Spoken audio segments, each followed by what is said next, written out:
আল্লাহ রব্বুল আলামিনের দরবারে লক্ষ কোটি শুকরিয়া আদায় করতেছি যে মহান রব্বুল ইজ্জত আহকামুল হাকিমিন আপনাকে আমাকে পবিত্র রমজানুল মুবারকের মতন একটা রমজানুল মুবারককে অনেক সুন্দরভাবে উদযাপন করার পরে পবিত্র ঈদুল ফিতর পর্যন্ত আমাদেরকে পৌঁছিয়েছেন। এই জন্য আল্লাহ রব্বুল আলামিনের অনেক বড় শুকরিয়া। সম্মানিত এলাকাবাসী, যেখান থেকে মাইকের আওয়াজ পাচ্ছেন, আপনারা সকলেই জানেন গতকালকে এলান হয়েছে ইনশাল্লাহ 7:30টার মধ্যে নামাজ অনুষ্ঠিত হবে। তবে অতি দুঃখের বিষয় হলো আজকে ঈদুল ফিতরের দিন অনেকে অনেক কাজকর্মে ব্যস্ত, অথচ ঈদগাহ ময়দান এখনো খালি পড়ে আছে। সকল দিনই ভাইদের প্রতি অনুরোধ থাকবে, খুব দ্রুত ঈদগাহে চলে আসেন, ঈদুল ফিতরের পবিত্রতা রক্ষা করুন।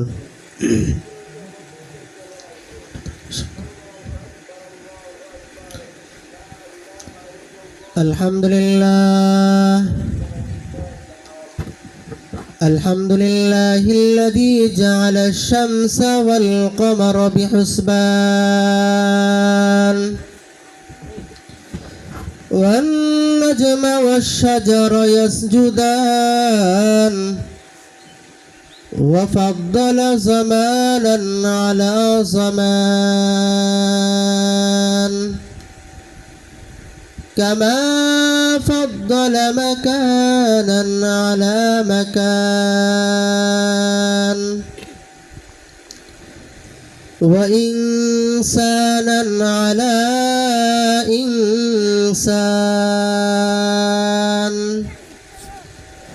ونشهد أن لا إله إلا الله وحده لا شريك له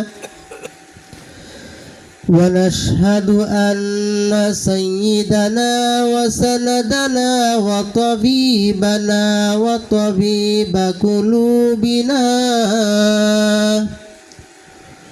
ومولانا محمدا عبده ورسوله أما بعد فأعوذ بالله من الشيطان الرجيم بسم الله الرحمن الرحيم وما أرسلناك إلا رحمة للعالمين وقال الله تعالى في شان حبيبه ومحبوبه إن الله وملائكته يصلون على النبي يا أيها الذين آمنوا صلوا عليه وسلموا تسليما وقال النبي صلى الله عليه وسلم للصائم فرحتان فرحة عند الفطر وفرحة عند لقاء ربي أو كما قال عليه الصلاة والسلام يا محمد आप पर लाखों सलाम या मुहम्मद आप पर लाखों सलाम हामिद महमूद अहमद आप पर लाखों सलाम। সম্মানিত উপস্থিতি, আল্লাহ রাব্বুল আলামিনের দরবারে লক্ষ কোটি শুকরিয়া জ্ঞাপন করছি যে মহান রব্বুল ইজ্জত আহকামুল হাকিমিন আপনাকে আমাকে ভালোবেসে পবিত্র ঈদগাহ ময়দানে আসার বসার সুব্যবস্থা করেছেন, তৌফিক দিয়েছেন। এই জন্য আমরা সকলে উচ্চ কণ্ঠে আওয়াজ তুলি আলহামদুলিল্লাহ। সম্মানিত মুসলিম একরাম, দিনদার বন্ধুগণ, সকলেই জানি আজকের এই দিনটা হলো অত্যন্ত অত্যন্ত গুরুত্বপূর্ণ দিন, ঈদ উল ফিতরের দিন। যেহেতু আল্লাহ রাব্বুল আলামিন আপনাকে আমাকে ভালোবেসে পবিত্র রমজানুল মুবারককে অত্যন্ত ভালোভাবে উদযাপন করার পরে, আল্লাহ তাআলা নির্দেশকে আদায় করার পরে আল্লাহ তাআলা আমাদেরকে আনন্দের জন্য একটা দিন দিয়েছেন। সেই দিনটা হলো ঈদ উল ফিতর। সম্মানিত উপস্থিতি, ঈদ শাব্দিক অর্থ হলো আনন্দ, আর ফিতরুন শাব্দিক অর্থ ইফতার করা, তার মানে হলো খাবার খাওয়া। ফিতরুন আমরা বলি ইফতার, তো ফিতরুন শব্দটা ইফতার থেকে বের হয়েছে। ইফতার শাব্দিক অর্থ বক্ষণ করা, ঈদ উল ফিতর মানে বক্ষণ করার আনন্দ। উভয়টার একত্রিত শব্দকে মিলাইলে হয় বক্ষণ করার আনন্দের দিন। তো আল্লাহ রাব্বুল আলামিন আমাদেরকে বক্ষণ করার আনন্দের দিন দিয়েছেন। দীর্ঘ একটা মাস আমাদেরকে আল্লাহ রাব্বুল আলামিন বলছেন, নির্দেশ দিয়েছেন তোমরা বক্ষণ করবে না, তোমরা রোজা রাখো, সারাদিন না খেয়ে তোমরা মাগরিবের আগে যখন মুয়াজ্জিন সাহেব আজান দিবেন ওই সময় তোমরা বক্ষণ করো। আজকের এই ঈদ উল ফিতরের দিনটা প্রকৃতপক্ষে ওই সমস্ত লোকদের জন্য আনন্দের দিন যারা নিয়মতান্ত্রিক রোজা রেখেছেন। কারণ ঈদ উল ফিতর শব্দ দ্বারা বোঝা যায় ঈদ মানে হলো আনন্দ, ফিতর মানে হলো খাওয়া। তো যারা রমজানেও খেয়েছে, রমজানের আগেও খেয়েছে, এখনো খাচ্ছে, তাদের আর আনন্দ কি রইল? যারা প্রকৃতপক্ষে রোজাদার, যারা আল্লাহ রাব্বুল আলামিনের নির্দেশ পালন করে কোনো কিছু খায় নাই, আল্লাহ তাআলাকে ভয় করে কোনো কিছু খায় নাই, ওদের জন্য হলো প্রকৃতপক্ষে এই দিনটা হলো অত্যন্ত আনন্দ। ঠিক কিনা বলেন? কোরআনে কারীমে আল্লাহ রাব্বুল আলামিন একাধিক জায়গায় তার বান্দাদেরকে নির্দেশ দিয়েছেন, হে আমার বান্দা, তোমরা রোজা রাখো, তোমরা রোজা রাখো। আল্লাহ তাআলা বিনিময় কি দিবেন? আল্লাহ তাআলা তার পয়গম্বরকে জানিয়ে দিয়েছেন, হে আমার বন্ধু, আপনি বলে দিন, ওয়া আনা আজজিবি, আস-সাওমু লি ওয়া আনা আজজিবি, রোজা হলো আমার জন্য, ওয়া আনা আজজিবি, এবং আমি তার বিনিময় দিব। ওয়া আনা আজজিবির তিনটা তাফসীর। এক নম্বর তাফসীর হলো আল্লাহ রাব্বুল আলামিন রোজার রাখার মাধ্যমে, রোজা রাখার কারণে আল্লাহ রাব্বুল আলামিন আমাদেরকে পুরস্কার দিবেন। দ্বিতীয়ত হলো শব্দ দ্বারা বোঝা যায় ও আনা আজজিবি, আমি তাহার জন্য যথেষ্ট, আমি তাহার জন্য যথেষ্ট। তৃতীয় তাফসীর হলো ও আনা আজজিবি, আমি হলাম তার জন্য বিনিময় স্বরূপ। যে রোজা রাখবে, রোজা হলো আমার এবং আমি হলাম তার বিনিময়, আমি হলাম তার বিনিময়। মুহতারাম হাজরিন, পয়গম্বর হাদিসে পাকে বলেছেন, আস-সাওমু লি ওয়া আনা আজজিবি। আল্লাহ তাআলা বলেন আস-সাওমু লি, হাদিসে কুদসি কথা আল্লাহ তাআলার, কিন্তু কথাটাকে নকল করেছেন পয়গম্বর আরবি, এটাকে বলে হাদিসে কুদসি। আর কিছু কিছু বিধান আছে আল্লাহ তাআলা পয়গম্বরকে জানিয়ে দিয়েছেন, আপনার বান্দাদেরকে এই কাজটা করার নির্দেশ দেন, এই কাজটা করতে নিষেধ করেন। এগুলো হলো হাদিস, পয়গম্বর যেগুলো বলবেন, কথা যেটা আসমান থেকে নাজিল করা হয় কিন্তু পয়গম্বরের মুখ দিয়ে শুধুমাত্র বলানো হয়, এটা হলো হাদিসে কুদসি।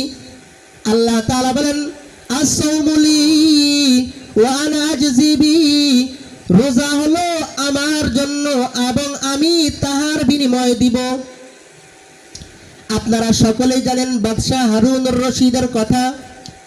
বাদশাহ হারুনুর রশিদের একজন বাদী ছিল। তাহার রাজপ্রাসাদে অনেক মানুষ উপস্থিত। বাদশাহ হারুনুর রশিদ নির্দেশ দিলেন, যার যেটা মনে চায় সেটা নিতে পারো। তোমার কোনটা লাগবে, তোমার কোনটা লাগবে? বলে আমার স্বর্ণ লাগবে। আরেকজন বলল, ও বাদশাহ, আমার স্বর্ণের প্রয়োজন নেই, আমাকে টাকা দেন। সে টাকা নিয়ে নিল। আরেকজনে বিভিন্ন কিছু চাইলো, জায়গা সম্পত্তি চাইলো। বলল, ঠিক আছে, তুমি এটা নিয়ে নাও। যে যেটা চেয়েছেন বাদশাহ হারুনুর রশিদ সেই জিনিসটা দিয়ে দিয়েছেন। কিন্তু বাদশাহ হারুনুর রশিদের কাছে একজন কুসরি, একজন গোলাম বাদী দাঁড়িয়ে আছেন। সে হা করে তাকিয়ে আছেন।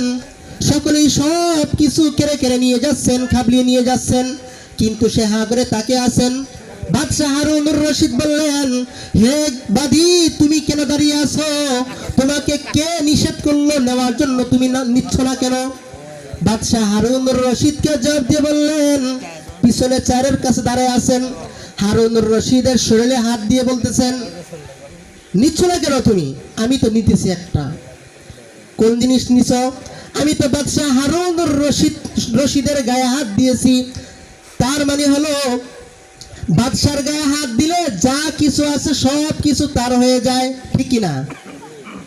যে আল্লাহ তাআলার হয়ে যায় তার কি আর কোনো চিন্তা আছে? তো বাদশাহ হারুনুর রশিদের বাদী কি করলেন? পিছন থেকে হারুনুর রশিদকে হাত দিয়ে আছেন। আর সকল লোকজন এক একজন অর্থ সম্পত্তিতে হাত দেয়, এক একজন জায়গা সম্পত্তিতে হাত দেয়, এক একজন এক একটা জিনিস নিয়ে যায়। কিন্তু পিছন থেকে দাঁড়িয়ে আছেন, হারুনুর রশিদকে ধরে আছেন। কেউ বুঝতে পারলো না সে কি বোকা নাকি, সে দাঁড়িয়ে আছে কেন। কিন্তু যে বিবেকবান সে ধরেছে মালিককে।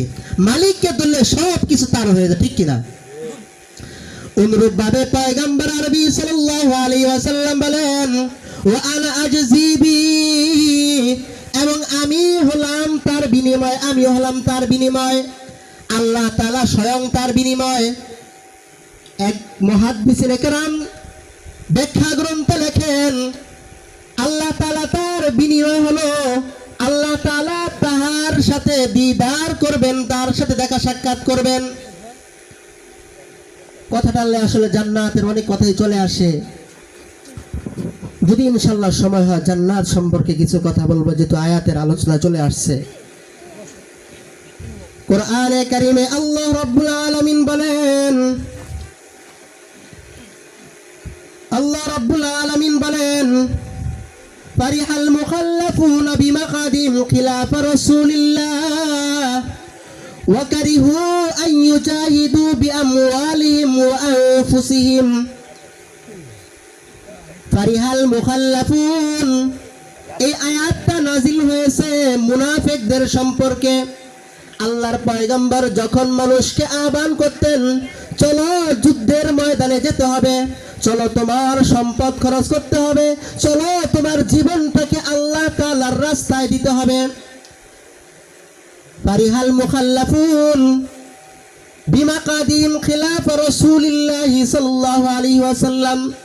তখন তারা পৃষ্ঠান দিতেন, তারা খারাপ মনে করতেন, তাদের কাছে কষ্ট হতো, আল্লাহর পয়গম্বর কেন আমাদেরকে যুদ্ধের জন্য ডাকছেন? মুনাফিকরা যদি পিছনে থাকতে পারতো, মানে ইসলামের বিধানকে পালন না করতে পারতো, তখন তারা অনেক আনন্দিত হতো, অনেক আনন্দিত হতো। ওয়া কারিহু আন ইউজাহিদু বিআমওয়ালিহিম ওয়া আনফুসিহিম। ওয়া কারিহু, কাফির এবং মুনাফিকরা তারা অপছন্দ করত আন ইউজাহিদু বিআমওয়ালিহিম ওয়া আনফুসিহিম, তার জীবন দিয়ে, তার মাল দিয়ে আল্লাহর রাস্তায় যুদ্ধ করতে। মুহতারাম হাজিরিন, আপনাদের সম্মুখে কোরআনে কারীমের এই আয়াতটাকে পাঠ করার উদ্দেশ্য হলো, কারণ হলো, যখন এই আল্লাহ তাআলার নির্দেশ আসে নামাজ পড়ো, আমাদের সমাজের এক শ্রেণীর মুসলমান ভাই নিজেকে আমরা মুসলমান দাবি করি, অথচ নামাজের সময় হলে আমরা অন্যদিকে পাশ কাটিয়ে যায়। আছে কিনা? আর আওয়াজ করে বলেন, আছে কিনা? নামাজের যখন সময় হয় তখন পাশ কাটিয়ে অন্যদিকে চলে যায়। আমার খারাপ লাগতেছে, কারিহা অপছন্দ করতেছে, নামাজের সময় হয়েছে। আবার যখন রমজানুল মুবারক আসে, তখন রমজানুল মুবারকে এসে আল্লাহ তাআলার নির্দেশ পালন না করে খায় এবং পান করে, আছে কিনা? তাহলে আমাদের মধ্যে মুনাফিকি স্বভাব আছে কিনা? এই কথাকেই কোরআনে কারীম বলেন ওয়া কারিহু, মুনাফিক মুসলমানদের মধ্যে থেকে যারা মুনাফিক আছে তারা পছন্দ করে আইয়ুজাহিদু বিআমওয়ালিহিম ওয়া আনফুসিহিম, তার মাল দ্বারা তার জীবন দ্বারা আল্লাহ তাআলার রাস্তায় যুদ্ধ করা। এখন যুদ্ধের একাধিক অর্থ আছে, হাদিসে এসেছেন আল মুজাহিদু মান জাহাদা নাফসাহু ফি তুআতিল্লাহ। মুজাহিদ কাকে বলা হয়? আল মুজাহিদু, যে যুদ্ধ করে, মা জাহাদা নাফসাহু, যে তার নফসের সাথে যুদ্ধ করে। নফস বলে নামাজ পড়ো না, নফস বলে রোজা রাখো না, নফস বলে হজ করো না, নফস বলে যাকাত দিও না। তখন নফসের আনুগত্য করে, নফসের আনুগত্য করে না, বিপরীত করে, নফসের বিপরীত করে। নফস বলে নামাজ পড়ো, নামাজ পড়ো না, তখন সেই লোক কি করে? নামাজ পড়ে। তো এদেরকে কি বলা হয়? মুজাহিদ বলা হয়। মুজাহিদ বলা হয় আল মুজাহিদু মান জাহাদা নাফসাহু ফি তুআতিল্লাহ। মুজাহিদ বলে ওই ব্যক্তিকে যখন আল্লাহ তাআলা আসমান থেকে নির্দেশ দেন নামাজ পড়ো, নামাজ পড়ো, নামাজ পড়ে, রোজা রাখো, রোজা রাখে, হজ করো, হজ করো, তখন সেই ব্যক্তি হজ করতে যায়। নির্দেশ পালনকারী ব্যক্তিকে বলা মুজাহিদ। কিন্তু সব নফসে শয়তান তো লেগে আছে। শয়তান বলে এত টাকা পয়সা খরচা করে কি দরকার হজ করতে যাওয়ার, বলে কিনা? তখন নফসের সাথে মুখালেফত করে, যুদ্ধ করে। এটা হলো নফসের যুদ্ধ। আর যদি আপনি নফসকে কাবু না করতে পারেন, কোরআনে কারীম বলে কারিহাল, সে ব্যক্তি হলো মুনাফিক। হ্যাঁ হ্যাঁ, একটু সকলে সামনে সামনে এগিয়ে বসেন, জায়গা হচ্ছে না, জায়গা ভরপুর হয়ে গেছে। একটু কষ্ট করে সকলে ফাঁকা ফাঁকা জায়গা না রেখে একটু সামনে সামনে চলে আসেন, যেন বাকি সকল লোক বসতে পারে, দেখতে পারে। কাতার সোজা করে সকলে বসেন। সম্মানিত উপস্থিতি, কথাগুলো দিল দিয়ে বুঝেন। সম্মানিত মুসলমান ভাই ও বন্ধুগণ, পর্দার আড়ালে মা বোন, যে যেখান থেকে আজকের আলোচনা শুনতেছেন, হে আমার মা বোন, হে আমার যুবক বন্ধু, বৃদ্ধ বাবাজিরা, আজকে আমরা ঈদ উল ফিতরের আনন্দতে লিপ্ত। আজকে আমরা ঈদ করতেছি আমার সন্তানকে নিয়ে, আজকে আমি আমার ঈদ করতেছি আমার স্ত্রীকে নিয়ে, আমার বাপ মাকে নিয়ে, ভাই বেরাদার বন্ধু বান্ধবদেরকে সাথে নিয়ে আমরা আজকে ঈদ উদযাপন করতেছি। একটুবার কি আমাদের কল্পনায় এসেছে আমাদের ফিলিস্তিনি মুসলমানদের কি অবস্থা? আমরা কি কখনো ভেবেছি? একটুবার আমরা ভাবি নাই ফিলিস্তিনের মুসলমানদের কি অবস্থা, ভারতের মুসলমানদের কি অবস্থা, গুজরাটের মুসলমানদের কি অবস্থা, হায়দ্রাবাদের মুসলমানদের কি অবস্থা। হায়দ্রাবাদ একটা মুসলিম অধ্যুষিত এলাকা হওয়া সত্ত্বেও সেখানে বিভিন্ন জায়গায় মুসলমানদের এলাকা হওয়া সত্ত্বেও হিন্দুত্ববাদী সেখানে অনেক আগ্রাসন চালায়, মুসলমানদেরকে প্রতিনিয়ত হত্যা করে বেড়াচ্ছে। বিশ্বের বিভিন্ন জায়গায় মুসলমানরা নির্যাতিত, নিপীড়িত, অথচ আমরা কতই না আনন্দ করতেছি। আমরা মাছ খাচ্ছি, গোস্ত খাইতেছি, আমাদের কোনো অনুশোচনা আসতেছে না। এখন প্রশ্ন আসবে, হুজুর আমাদের কি করার? আমাদের দুইটা কাজ করার আছে। আমি জুমাতে বলেছি, আজকে যেহেতু পবিত্র ঈদ উল ফিতরের দিন, সেই হিসাবে আপনাদের কাছে আমার পায়ে ধরে অনুরোধ থাকবে, আজকে আমরা মুসলমান এত নোংরা মন মানসিকতা হয়ে গেছে আমাদের, যতক্ষণ মাঠে থাকে হুজুরদের সামনে ততক্ষণ কান সুখ করে, যখনই চলে যায় তখনই মানুষ সবকিছু ভুলে যায়। আজকে গোটা পৃথিবীর সকল নাস্তিকবাদী, আজকে গোটা পৃথিবীর সকল ইহুদি, সকল খ্রিস্টান, সকল রাম, সকল বাম যা কিছু আছে, সকল মুসলিম, সকল হিন্দু, বৌদ্ধ, খ্রিস্টান, সকলে ঐক্যবদ্ধ। মুসলমান মারো, মুসলমান মারো, মুসলমানদেরকে প্রতিহত করো। কিন্তু লজ্জার বিষয় হলো গোটা পৃথিবীর মুসলমান সকলে সকল জায়গায় ভিন্ন ভিন্ন হয়ে আছে। সমাজের কথা কি বলবো মায়ের বোনেরা, কি বলবো সমাজের কথা? হিংসা বিদ্বেষ এত অধিক পরিমাণে সমাজের মধ্যে ছয়লাভ করতেছে। হিংসা বিদ্বেষ একে তো অপরকে দেখতেই পারছে না। একজনের প্রশংসা যখন আরেকজনের কাছে করা হয় তখন তার গাও জ্বলা পুড়ে ওঠে। কি পরিমাণ আজকে আমাদের সমাজে একজন মুসলমানদের মধ্যে আরেকজন মুসলমানের বিদ্বেষ। আরে বাবা, গোটা পৃথিবীর সকল কাফেররা যদি এক পক্ষ হয়ে মুসলমান নিধন করতে চায়, তাহলে গোটা পৃথিবীতে প্রায় 200 কোটি মুসলমান বসবাস করে, আমরা কেন ঐক্যবদ্ধ হতে পারছি না? গাজায় প্রতিনিয়ত বিমান হামলা হয়ে আমাদের মাদের, আমাদের বোনদের, আমাদের ভাই ব্রাদাররা শহীদ হচ্ছে দিনের জন্য, আর আমরা ঘরে আনন্দ ফুর্তি করতেছি। কোরআনে কারীমে আল্লাহ রাব্বুল আলামিন বলেন, হুয়াল্লাযীনা উখরিজু মিন দিয়ারিহিম বিগাইরি হাক্কিন ইল্লা আন ইয়াকুলু রাব্বুনাল্লাহ। গোটা পৃথিবীর সকল মানুষ বলে মুসলমানরা জঙ্গি, মুসলমানরা উগ্রবাদী বলে, অথচ মুসলমানরা উগ্রবাদী নয়। মুসলমানরা উগ্রবাদী হলে গোটা পৃথিবীর কোন কাফের এবং মুশরিক বেঈমানরা অস্তিত্ব তাদের থাকতো না, ঠিক কিনা বলেন? কারণ আমাদের পয়গম্বর আমাদেরকে শিখিয়েছেন। আমি যখনই আবু দাউদ শরীফের একখানা হাদিস পড়ি তখনই আমার জেহেনে চলে আসে আল্লাহর পয়গম্বর আমাদেরকে কি আদর্শ দিয়ে গিয়েছেন। আমাদের আজকে আদর্শগুলো দেখে কাফের বেঈমানরা ফলো করে, অথচ আজকে আমরা আমাদের আদর্শের দিকে তাকাচ্ছি না। আমাদের লিডার, আমাদের নেতা, আমাদের মহামানব মুহাম্মদুর রাসূলুল্লাহ সাল্লাল্লাহু আলাইহি ওয়াসাল্লামের আদর্শকে একটু পড়ে দেখি না।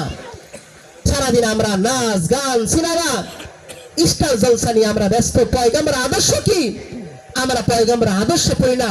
খোদার কসম, যখনই পয়গম্বরের একটা হাদিস আমার জেহেনে চলে আসে, একজন মানুষকে কষ্ট দেওয়া, চাই সে মুসলমান হোক, চাই ইহুদি হোক, চাই খ্রিস্টান হোক, চাই নাসারা হোক, চাই বৌদ্ধ হোক, যাই হোক না কেন, আল্লাহর পয়গম্বর বলেন, আল্লাহর পয়গম্বর সাল্লাল্লাহু আলাইহি ওয়াসাল্লাম বলেন, যে ব্যক্তি জিম্মি, আমাদের দেশে কি জিম্মি নাই? আছে কিনা? আমাদের দেশে মানে যেগুলো মুসলিম কান্ট্রির মধ্যে ট্যাক্স দিয়ে কেরা দিয়ে মানে ভাড়া দিয়ে টাকা পয়সা দিয়ে মুসলিম অধ্যুষিত এলাকার মধ্যে বসবাস করে, জিজিয়া দেয়, ট্যাক্স দেয়। আবার কিছু কিছু রাষ্ট্র আছে যে সমস্ত রাষ্ট্রগুলো হলো মুসলমানদের এলাকা না, হিন্দু মুসলিম সকলেই বসবাস করে। আছে কিনা আমাদের বাংলাদেশে হিন্দু আছে কিনা? আছে। আমরা কি হিন্দুরা আক্রমণ করি কখনো? আমরা হিন্দুরা আক্রমণ করি না। কেন করি না? আল্লাহর পয়গম্বর শিখিয়েছেন, খবরদার খবরদার, তোমরা কখনো সংখ্যালঘুর উপর আক্রমণ করবে না, চাই সে খ্রিস্টান হোক, চাই সে বৌদ্ধ হোক। একজন ব্যক্তির কারণে তার সন্তানকে কষ্ট দেওয়া যাবে না, বাবার কারণে তার সন্তানকে কষ্ট দেওয়া যাবে না, ভাইয়ের কারণে তার ভাইকে কষ্ট দেওয়া যাবে না, স্ত্রীর কারণে তার স্বামীকে কষ্ট দেওয়া যাবে না। এগুলো আমাদেরকে পয়গম্বর আরবি সাল্লাল্লাহু আলাইহি ওয়াসাল্লাম শিখিয়েছেন। অথচ ইহুদি এবং খ্রিস্টানরা আমাদের পয়গম্বর আদর্শকে রিসার্চ করে, গবেষণা করে। আমরা মুসলমান হয়ে পয়গম্বর আদর্শকে পড়ি না। পয়গম্বর আদর্শ যদি আজকে আমরা পড়তাম, তাহলে আজকে আমরা সকল লোক ঐক্যবদ্ধ হতাম এবং গোটা পৃথিবীর যেখানে আনাচে কানাচে মুসলমানরা নির্যাতিত হচ্ছেন, মুসলমানরা আজকে নির্যাতিত হতো না। মোহতারাম হাজরিন, আজকে আমরা আমাদের এই মাঠ থেকে দুইটা জিনিস নিয়ে যাব। একটা হলো বহিরা বিশ্বের যেখানেই মুসলমানদের উপরে নির্যাতন চলতেছে, আমরা শুধুমাত্র একটু দোয়া করতে পারি। সঙ্গে সঙ্গে আরেকটা কথা ওলামায়ে কেরাম বলে আসছেন, পুরাতন কোনো বিষয় না। বিভিন্ন দোকানে ইহুদি পণ্য আছে, ইসরায়েলি পণ্য আছে, কত পণ্য আছে। রমজানুল মুবারকের পরে যখন ঈদ উল ফিতর আসে, এই দিনে অধিক পরিমাণে বেচা বিক্রি হয় কিনা বলেন? 8-10 জন বন্ধু যখন একত্রিত হওয়ার পরে কোকা কোলা আছে, ইহুদি ইসরায়েলি পণ্য, অনেক পণ্য আছে, বলে শেষ করা সম্ভব নয়। অনেক পণ্য আছে। পণ্যগুলোকে যখন আপনি ক্রয় করেন, আপনি কি জানেন যে আপনার 20 টাকা থেকে সামান্য কিছু টাকা হলো ইসরায়েলে পৌঁছে, ইসরায়েলে পৌঁছে টাকাগুলো, এই টাকাগুলো দিয়ে বুলেট কিনা হয় বন্ধু। কথা বেশি বলতে পারবো না, সময়ও কম। অনুরোধ থাকবে বন্ধু, আপনার এই টাকা দিয়ে ইহুদি এবং খ্রিস্টানরা অস্ত্র ক্রয় করে, অস্ত্রগুলো মুসলমানদের বুকের মধ্যে আঘাত করে, মুসলমানদের বাড়ি ঘরগুলোকে জ্বালিয়ে দেয়, যেখানে যেখানে মুসলমান পায় সেখানে মুসলমানদেরকে কুপিয়ে হত্যা করে। এটা শুধুমাত্র আপনার ফিলিস্তিনে নয়, এটা ইদানিং ভারতে চলতেছে। মুসলমানদের মসজিদগুলোকে ভেঙে ঘুরিয়ে দেওয়া হচ্ছে, মুসলমানদের এলাকাগুলোকে আগুন দিয়ে পুড়িয়ে ছারখার করে দেওয়া হচ্ছে, মুসলমানদের বসত বাড়িগুলোকে বুলডোজার দিয়ে ভেঙে দেওয়া হচ্ছে। মুসলমান কত শান্তিপ্রিয়, আমার বাংলাদেশে হিন্দু বসবাস করে, আমার বাংলাদেশে বৌদ্ধ বসবাস করে, অথচ বাংলাদেশে কোনো একটা হিন্দু বলতে পারবে না সে তারা কষ্টে আছে, বলতে পারবে? নজিরবিহীন এক দেশের নাম হলো বাংলাদেশ, যেখানে কোনো সংখ্যালঘু নির্যাতন হয় না। অথচ বাংলা পার্শ্ববর্তী দেশ ভারতের মধ্যে প্রায় 35 কোটি 40 কোটির মতন মুসলমান থাকা সত্ত্বেও আজকে মুসলমানদের উপর নির্যাতন হয়। আমরা শুধুমাত্র প্রতিবাদ করতে আমরা ভয় পাই, প্রতিবাদ করলে যে আমাদের উপর হামলা করে। মুহতারাম হাজরিন, শুধুমাত্র ঈদ উল ফিতর ওয়াজ করলাম, কিন্তু এই সমস্ত কথাগুলো আমাদের বলা দায়িত্ব। যদি আমরা না বলি, বলবে আর কে বলেন? আমরা কিছু করতে পারি আর না পারি, কমস কম আমাদের এই আওয়াজগুলো জানি কোথাও পৌঁছবে না, আমাদের এই এলাকার গন্ডির ভিতর থেকে যাবে, আমাদের কথাগুলো সীমান্তের ওই সাইডে যাবে না।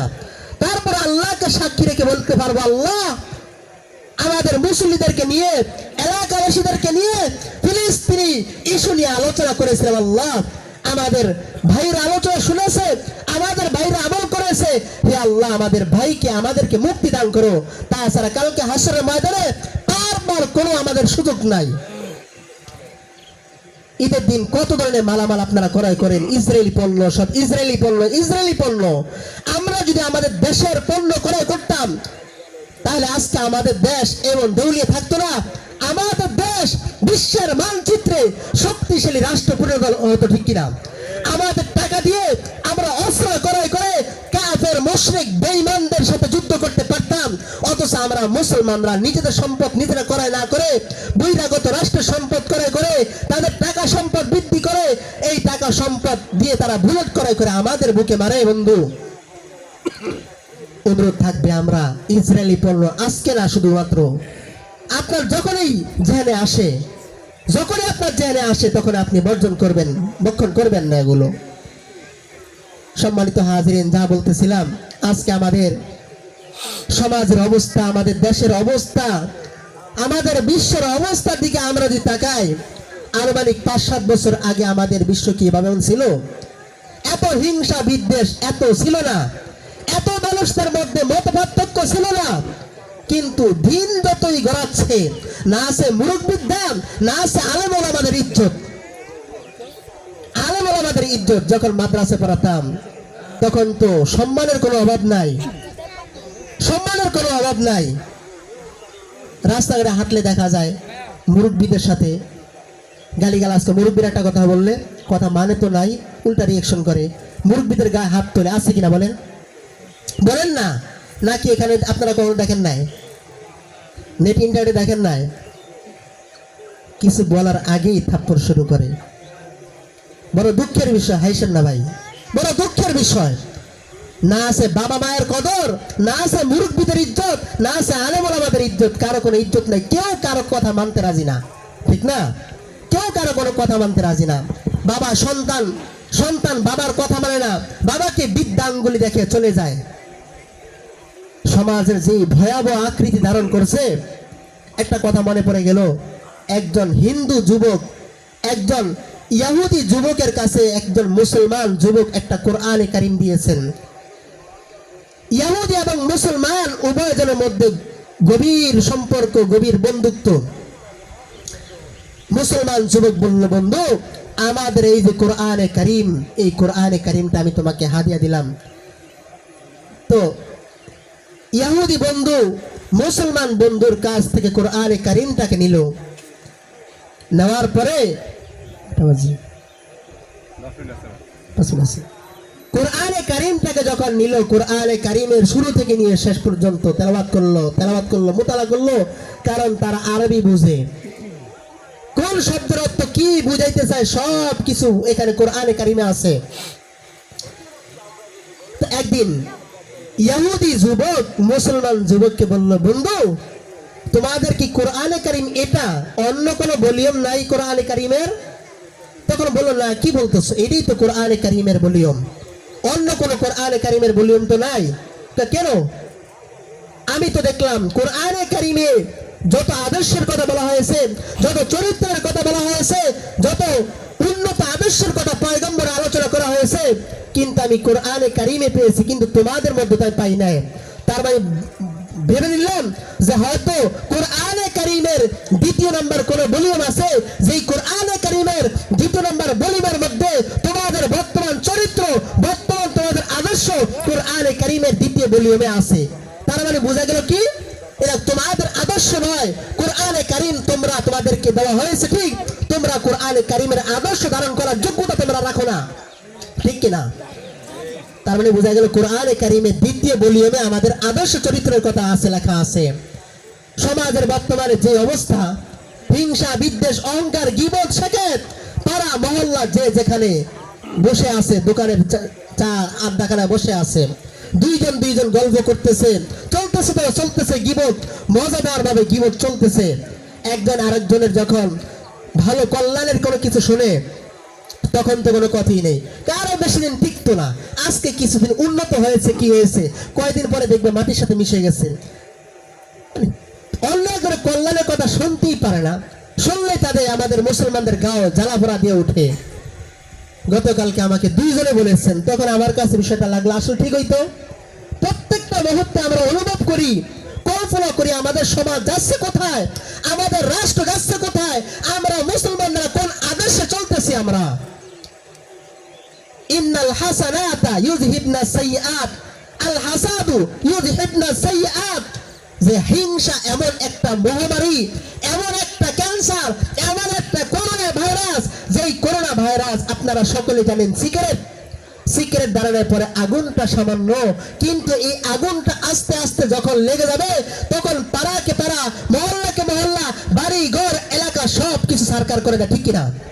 অনুরূপ ভাবে হিংসা এমন একটা ব্যাধি, এমন একটা রোগ, যে রোগটা আপনি নামাজ পড়তেছেন, আমি নামাজ পড়তেছি, সকলে আমরা নামাজ পড়তেছি, ইবাদতবন্দি করতেছি, যাকাত দিতেছি, হজ করতেছি, সবকিছু করতেছি, আমলটা আমাদের আমল নামায় ঠিকই জমা হচ্ছে, কিন্তু আমরা যখন একে অপরের সমালোচনা করি, যখন হিংসা করি, তখন আমাদের আমল থেকে, আমাদের আমল নামা থেকে কিছু আমল কেটে পড়ে যায়। আমি প্রায় সময় বলে থাকি, বস্তার মধ্যে যদি দুধ রাখেন, দুধ কি থাকবে বলেন? পাটের বস্তায়, সকলে জানেন পাটের বস্তা ছিদ্র, আবার কিছু বস্তা আছে কোনো ছিদ্র নাই। এখন অনেক ব্যাগ বের হয়েছে, পাটের বস্তা সব ছিদ্র, যতই দুধ ডালবেন দুধ পড়ে যাবে। অনুরূপ ভাবে আমরা যতই ইবাদতবন্দি করি না কেন, আমাদের ছিদ্র আগে বন্ধ করতে হবে। আমরা আমাদের ছিদ্র যতক্ষণ বন্ধ না করব, ততক্ষণ না আমাদের আমল জমা হবে, না আমরা আল্লাহ তাআলার আদালতে মুক্তির আশা করতে পারি, ঠিক কিনা বলেন? মুহতারাম হাজরিন, পরস্পরে আমরা হিংসা বলে যাই। আমি আপনাদেরকে বলছি না, আমি আমাকেও বলছি, আমি সকলকে বলছি, প্রথম নিজেকে বলতেছি। সম্মানিত উপস্থিতি, নামাজের সময় হয়ে গিয়েছে, নির্ধারিত যে সময় প্রায় কাছাকাছি, কয়টা বাজে? 8টা বুঝে গেছে না?